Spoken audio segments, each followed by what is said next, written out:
नमस्कार निरुपमा न्यूरोलॉजिस्ट आपण मानक आज गाधुआ पानी को आपण यूज करके केमिति आपणकर 9टी ग्रह को स्ट्रेंथेन एंड एक्टिव करिवे आपन लाइफ में से विचार किछ कहबो। प्रथम आमे सोमवार स्टार्ट करबा।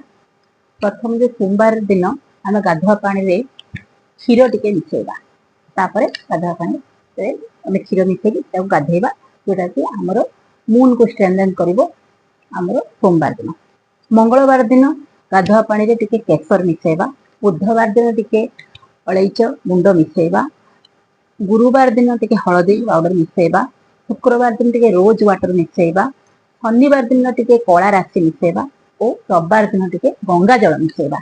जो द्वारा कि आमे 7 दिन रे 7टी जिंस मिसेबा द्वारा हमर सब गुडिक प्लैनेट एक्टिव होबो और मजबूत होबो। हमको लाइफ से अधिका हमको ग्रो दबो। हमको आम लाइफ को एनहांस करिवो। हमको प्रॉस्पेरिटी आनिवो। Thank you so much. जय जगन्नाथ।